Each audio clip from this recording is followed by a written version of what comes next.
It's your girl, Ep1 Orgy, host of The Conversation. Say what's up, y'all. What up? Hey. We are here for another very exciting episode.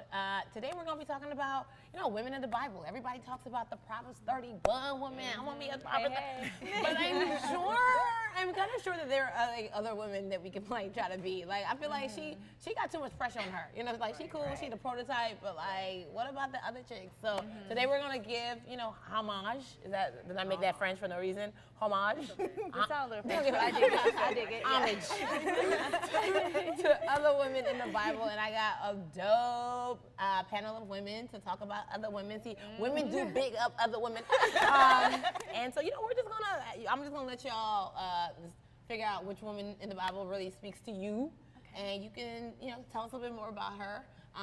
And if you don't know who she is, well, it's like Bible study, right? It's Bible study for women in the Bible. So get your Bible out, get your app, get your Google game on, because, you're going to learn something today. So who wants to go first? Well, hey, how about me? Okay. All right. I feel like we all just Because I feel like I just felt it. All right. First. But, mine is Mary. Mary Magdalene, I'm going to wash your feet. Mary, mother of Jesus. All right. Okay, she cool too. She cool. You're starting off with the virgin. bar. The virgin.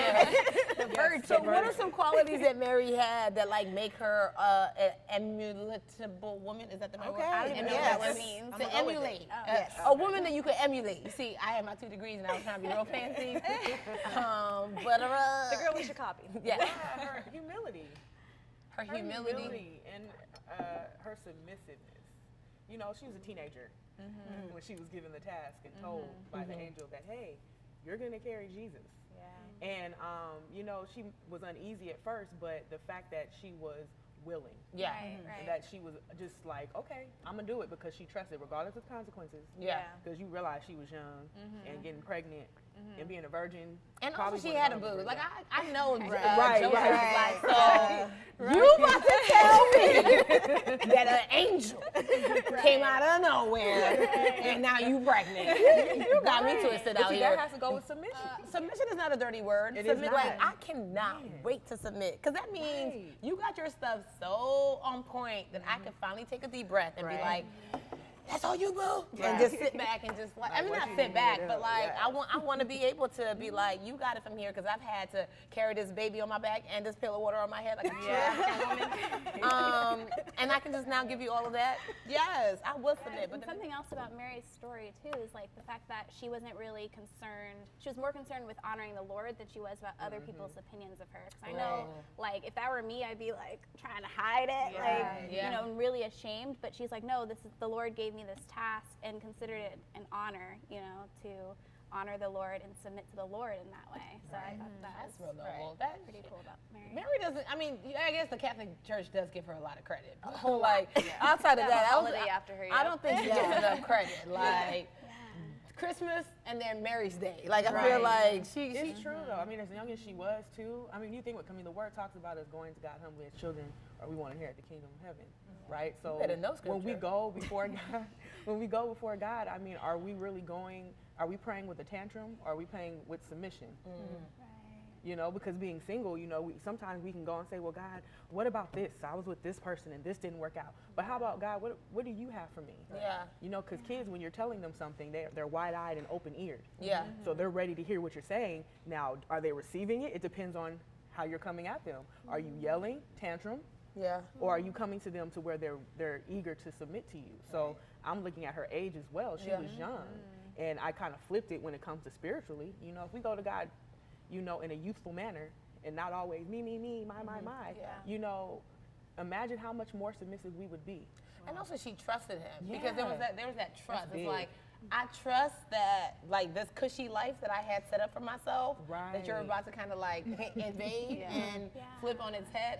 I trust that you will still make it okay. Right. I trust that you're gonna talk to Joseph and be like, no, she good, good, bro.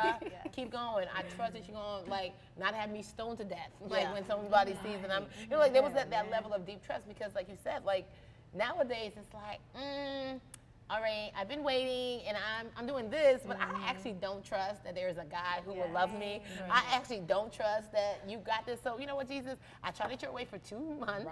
I'm gonna go on this date with this dude that I know is not good for me, but you know, like, so there is that level of trust that Mary really had to just be like, you know what? None of this makes sense, but if you say it, cool. Go with it.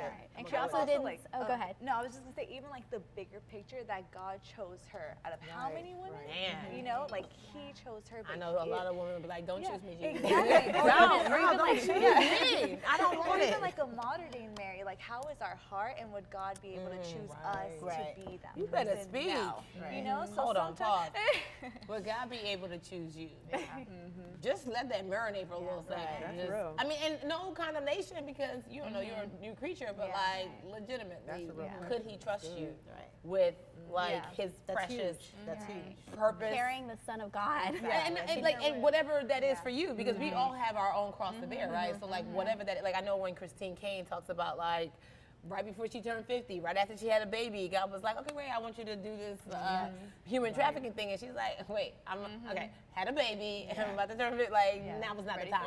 And it's just like, well, I didn't ask you if it was convenient for you. Like God didn't ask Mary, like, Mary, you cool with this? It was like, you've been chosen, like you said.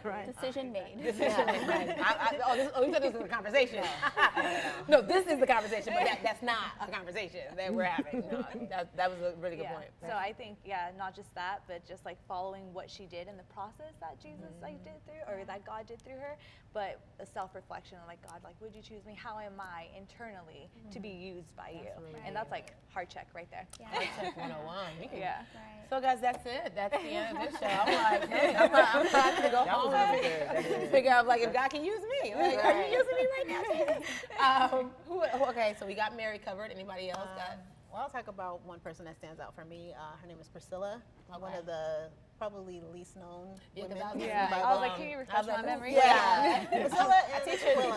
Yeah, Where are my notes? Her and her husband, My auntie named Aquila. Priscilla, but See, that's about it. okay. Yeah, she was, to me, she's more like the ride or die chick to me. She dated Tupac? No, she didn't take Tupac, but she's like, her husband, they were in Rome, and the Roman emperor was like, all the Jews got to get out. He's like, we need to pack up, move. She's like, cool, go. Get there. She's like, I got to set up this business. Okay, cool. We're going to set up this tent, make it good. Got it going. I got these people that's coming. Apostle Paul came into town, needed a place to stay. Homeboy needed a place to stay. Cool, he got a place to stay. Like, she was always the girl that was like, I'm down. Wow. I'm down for everything. And the cool thing about it that I really liked about her was that above all of this, like, she never lost the ministry. Like, her and her husband both got saved, following Jesus. And the thing is that after all of this stuff, it's like she still was making ministry work a priority. So it wasn't, for me, as someone dating, I see a lot of people lose the ministry aspect. You get in a relationship and it's all about that person. It's all about that guy, that this. But she always was like, she's a servant at heart, which was like super awesome. So I like her. She's like ride or die. Go Priscilla. That's like, cause you know, a lot of us, especially in 2016, 2017, we're strong-headed women. We have, you know, we're boss chicks. We have a lot going for us, and so the fact that she was able to be like, you know what, this is my ministry. I'm gonna see how like I can use my gifts and my talents to add on and benefit. That's a tough one too, because it's just like, what you know, are you asking like, did she have to give up pieces of herself to be this writer? So, and that's the thing, I don't think she did. She still maintained her, but she was still able to support her husband, still able to support the friends, still able to support the ministry, still do it all. So, you know, to me, that also says, I know who I am. Because when you know who you are, you don't hesitate in doing things. You don't question, you don't think twice. She's just like, I know what I can do. I know what I can do. So let's do this. No fear. And as women, we can get so we can be fearful of certain things, like knowing who you are and then trying to walk in something that has to do with, okay, I'm fearful, but I can do this. Or I can do this and I'm not fearful. You know what I mean? There's two different. So that to me is just like, I don't know, I could consider myself a little little bit of Priscilla too. Yeah. You know, now that you put it that Right. way, I could consider myself that, because you know, Yeah. you just got to be strong. But that's awesome, just to be strong in who you are, and know who you are. That's a And big don't deal. lose yourself in And the it's like, process. it's knowing who you are, and then also like knowing what's been done for you as well, you know, because it's like in our service, like we serve because Christ served us, you know, like we're able to extend, you know, a place to stay or serve others because it's like Christ died for us, so what's our, you know, what's the sacrifice we're gonna make? And you can tell she got rid of some of her daddy issues because, because like she could have definitely been like, so you just want me to serve all your friends that come through? Right. Also, you think I got something else to do? Oh, you just think that, you know, like she really like had to trust that her husband, because because we don't know how her husband asked her. Like, was he like, boo, I know you a lawyer and whatnot, that's cool. Right. But I need us to figure this business, this family business out. And like, I don't know how he asked. Yeah. Maybe he was like, babe, you know, you're really good with finance, and you know, I'm only good with marketing. Right. Can you let's go have this baby right quick? I don't know. Maybe that's how he did it. I can't say it, but he might have. He was a dude back in. I'm pretty sure he was like, woman, thou art loose to come and do this business, because Jesus said so. You no back talking, and I'm sure she had to be like, oh, you don't even know. Let me go ahead and upgrade you right quick, because a wife is a crown unto her. You know, like I don't know, but like Priscilla sounds like she's a cool chick to definitely take some pointers. Because you got to make the Bible read of you. Like I don't know. Exactly. Like in my mind, I got to run through all the processes. Like how did he talk to her? Yeah. And was she using like wisdom to be like, you don't even know you need me. I'm gonna let you think what you think, but I make you better. Yeah. Baby, you make me better. I'm a movement by myself, but I'm a force when that's my wedding song. Don't you think that I will not go down the aisle to T.I. and Fabulous? I'm a movement. No, okay, well, whatever. You're gonna be stepping at your wedding. I don't even know because I'm a force when we're together. I didn't even pledge. I don't even know what I'm doing. All right. Who got next? Well, for me, I love Esther. I always have. Esther's just that girl for me. Did y'all see One Night with the King? That movie? I did. Yes. Like really. I did. That's like that love story that you like. She didn't even know. Your fashion though, like have you seen the dresses in there? Oh my They gosh. were like corsets and like beaded. They were just Fancy beautiful. town. I was just like amazed by it. I was like, can we bring that back to now? Victoria's Like, Secret I would- actually was the entire wardrobe specialist. I mean, it's called One Night with the King. One night. You only got one night. We're not talking about that. No, I'm talking about that's not the kind of night we were talking about. that night. My bad. That's not the night. 'Cause that's the night I was thinking about. It's a different night. That night is. Oh wait, hold on. The camera's on. Esther. Tell us more about Esther. No, I just love how she, unlike myself, is just so slow to speak and slow to anger. You know, she really took the time to think and strategize about what she was going to say to the king, how she was going to go to him. And then when she went to him, even though he hadn't come to her in 30 days or called for her or whatever. Where was you? For Where was 30 you? days, though? Like 30 days. 30 whole days? Right. And then then we can't get a text from back you? in like I don't 2 know why I'm days. singing this Oh, no, I know song. that one, though. Because it's like, he didn't call for her for 30 days. Yeah. And then, like, it's like, okay, you haven't called for me, so now I have to, like, go and risk my life. Especially after what happened go with to her, you. Vashti, because I ain't gonna front. Vashti was my chick. Like Vashti, she was like, I'm not entertaining this. I'm not coming down. I'm not gonna be nobody's pawn. I love him, but if he wanna talk to me, I'm having dinner with my friend. And I mean, I'm not trying to say that I have Vashti tendencies. I can do my Vashti tendencies, but she was G about it. She was like, I know you about to kick me out of this castle. That's cool. You in your little castle. I feel like little is the most disrespectful word in the English language. Like, you in your little castle, all your little friends. Oh, it's little now? That's legitimately what. Vashti literalized the king, and he was like, you know what, be gone. I'm gonna get me a new chick. But you know what, though? I think, like, she kind of embarrassed the king a little bit, too. Because can you imagine he's, like, calling, like, hey, babe, can you come? And she's like, And the whole kingdom knows about it. Like, the whole kingdom knows, like, you straight up disrespected me. And you can run around. You're ruling my kingdom. I'm not ruling it. But everybody knows women rule kingdoms. I know. We got that I have that Who run tendency the world? Who run the world? Girls. But it's like you rule it, but you gotta let your husband think he rule it. doing it. Which is what Esther did. Esther Or just be pulled a Vashti. respectful. Exactly. Yeah. You know, Esther was still like, look at the impact that she had in the king's kingdom. I mean, on his reign and his legacy, you know, just by how she came to him and how she had his back and not letting him get, you know, murdered and all this stuff. Well, that was Mordecai. Mordecai also. Yeah, it was Mordecai. He kind of gave her that tip. But everybody need a Mordecai in their life. But Mordecai was like, Yeah. don't think that all these juices and berries that you put in your hair and all these lotions and potions, you are here for such a time as this, boo. Because he coming for you. But I appreciate that. Let me give you a little tip. Yeah, because she got a little bougie. Esther was like, well, you want me to help save my people, but I'm good though. Like I'm good. And he was like, oh, you good? Copy. Yeah. Like, I got something for you. But no, she got her life together. She was like, oh my bad. I thought it was about me. Yeah. Exactly. And I think we as women, we have that moment where you're like, oh, but it's me time. It's showtime. It's showtime. Right. And then this guy is like, oh, bigger boo-boo. picture. Right. It's not And I about think you have to be able to have that about face. Like, I'm not that guy. Right. So that is her humility to like, it is about you, Jesus. Right. Yeah. And in remembering her people too, she could have been like, "I'm cool, guys. Like, I'm not gonna get killed. They don't know that I'm a Jew. You know, I'll be okay on my own." But she was like, "No, my people. You know, I need to fend for my people." Yeah. She And has then like in the how sacrifice too. Like exactly. I will go. Oh, because she definitely said, if I die, I die. If I perish, I perish. How many times have you said, if I perish? Some of y'all can't even protest. And you're like, I don't want to get. Y'all, people are perishing in the streets. You're like, but I'm just saying, though. You know what I'm saying? I live by a cul-de-sac. Ain't nobody shooting that cul-de-sac. If I perish, I perish. Like, Esther was gangster with it. I appreciate that. She was.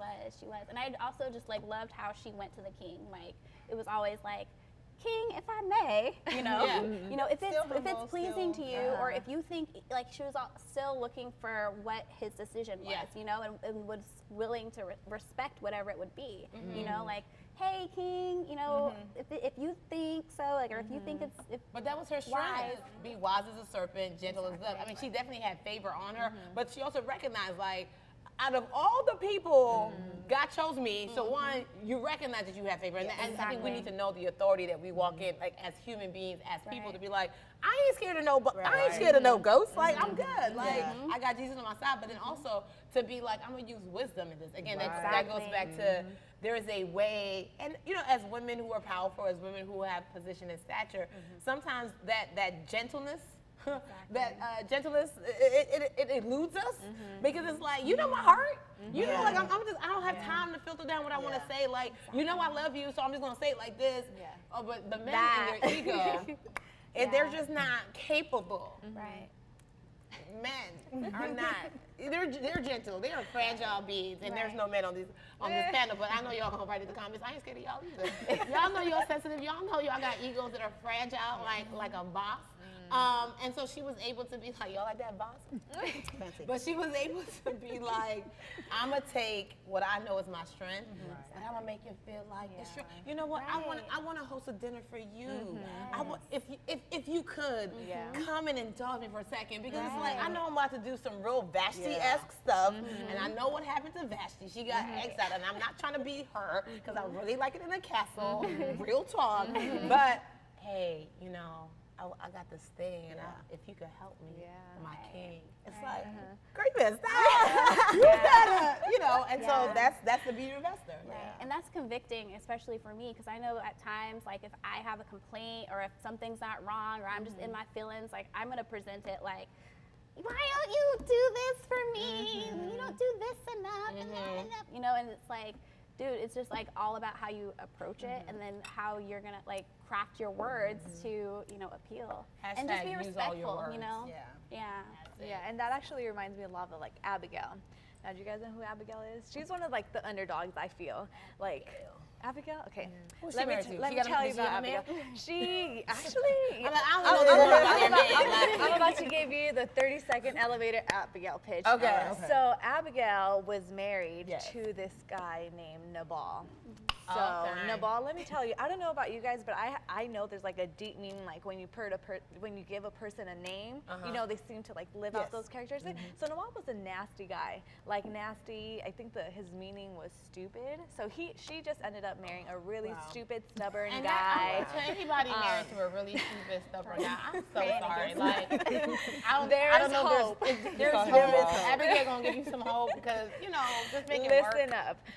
So yeah, she just married someone stupid, and the thing that I love about the Bible is like we don't know why she ended up marrying someone so dumb, someone so stubborn, but the Bible describes her. She needed a green card. Yeah. Probably. Donald Trump was probably. I'm an immigrant. Y'all Don't cover me. Don't cover me. I'm an immigrant myself, but I got my papers. Don't cover me. So I don't know why she chose to marry that guy, but her name, she's like, well, the Bible describes her as beautiful and very discerning. So I was like, I could relate to this girl because I am not very discerning, you know. So I that's one thing about her. But basically, her husband started to put up a fight with King David back in the day, and King David was like, "Okay, I'm about to kill your husband and your King man." David? Right. Like I killed Goliath? Yes, that guy. Don't do that. So she ended up marrying this stubborn, stupid guy. So now this king is gonna kill her husband. She's like, hold up, wait a minute, no. Like, I need to do something. I need my husband. I love him. I'm gonna go talk to David and encourage him not to kill my husband and his men. So she goes up to him and with like a gentle, humility spirit, she's just like, yo, King David, like, I'm sorry. I'm apologizing for him. I know my husband is drunk at home right now partying, but I am here to ask for forgiveness on his behalf. Wow. And David said, you know what, because of your discernment, because of you coming up to me, I'm not going to kill your husband or his men. Wow. Hashtag wife save lives. Right. That's all that is.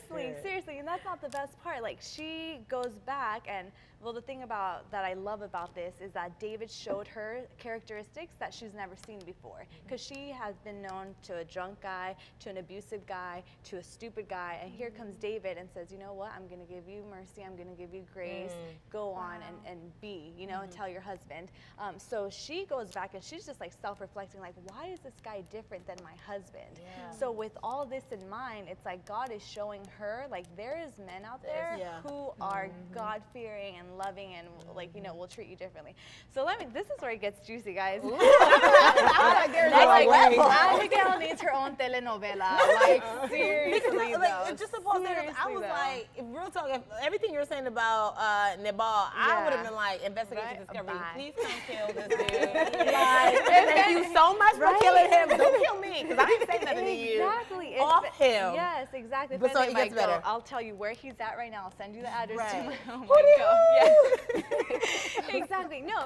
So then Abigail waits and she tells her husband till the next day when he's sober and not drunk. She's like, hey, you know what? He was about to kill you and I just saved your life.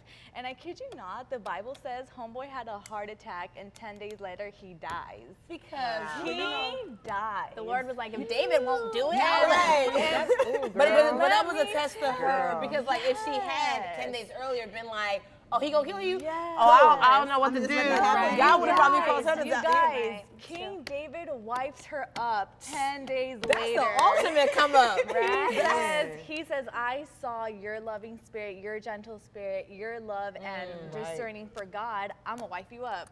So 10 days later. So the message is, if you got a stupid man at home, just love him, right? Love him. God can cause him to have a heart. God can cause him to have a change of heart, or you to have a change of heart to even how you perceive him. Yeah. And just that change, just that switch, can maybe bring good things onto your household. Yeah. I ain't gonna say he gonna die or nothing like that, but he might, he might die to self. Yeah. Hey, like that. And even about Abigail too, like, we don't know why a beautiful woman and discerning woman ended up being with him. We don't know. We don't know her. We don't know her past. You know, we don't know if she was like a bad girl too. It's like, hey, he's rich, he has money, I'm gonna go with her. So this goes out to all the girls too that just like perceive like the outwards appearance. They say, oh, he has money. Oh, he has good looks. I'm gonna go with him, despite the fact what's really inward and his character. So when we just appeal to that, I'm like, oh, he has money, he has the looks, I'm going to disregard everything else. But when God showed King David to her, it says like, oh, there's different men out there? Yeah. There's a God-fearing man out there who actually cares? Absolutely. Like, oh, what happened? You know, why did I end up Which is with a guy good, like that? Yeah. because a lot of women like just feel like all men are like this. Like they've had that like spirit of abuse for so long that it's just like, and sometimes they can't even recognize a dude doing nice get things. out. Hashtag blink twice. Run. Help is available. Like you don't have to live like that. Yeah. But no, I'm like, Abigail, she got a dope. Seriously. But and that's she's wisdom. an underdog for sure. That gives you hope too. That gives It you does. hope. Because it's So just much like, you know, hope. I mean, I'm sure someone in their lifetime has encountered someone who has been difficult, or maybe we just, you know, and sometimes, let's be honest, she was beautiful, and you think sometimes people are brought into your path just to show you. Oh. Because let's be honest, I you know, we agree want a God-fearing man. completely. We want somebody to treat us right. Do you really? Well, let me see if I bring him. Will you see that? Yeah. Or will you ignore that? You get what I'm saying? So sometimes we have to take responsibility because we end up connecting with things that God never intended for us.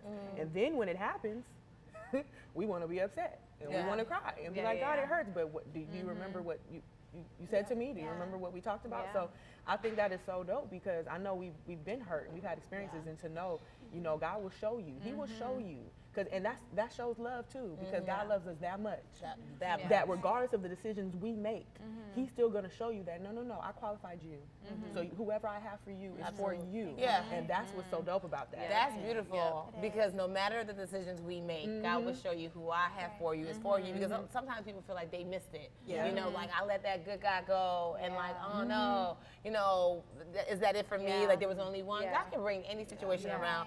But I feel like these women are exemplary, and I also just feel like they show us, I don't want to use the word thirsty.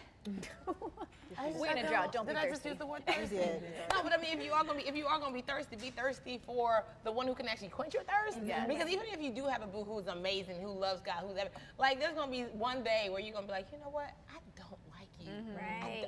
I love you with all my heart, Yes. but I really want to stab you right now. Can you not right now? Right here, like in your like left ventricle too. Like I want you to stop talking and breathing all at the same time. I don't know who that person is. I want to love you. I don't want to stab you, but there's somebody who does not like you. The point of the message is, like, there's going to be that person who will never, like, who won't satisfy you, even as much as they satisfy you, right? So I think all of these women were thirsty for having God's best. Yes. They were thirsty for being obedient. Yes. They were thirsty for making Him happy. Yes. And I think sometimes when you think about like the stuff Christianity regulates in your life, you know, some people are like, well, I don't want to have to wait. I don't want, like, I want God to be in everywhere but my relationship. And I just want this and I want that. And it's like, when you just minimize, like, just bring it to a whole level. Like, what does God actually want? He wants to bless you and He wants you to be happy. Exactly.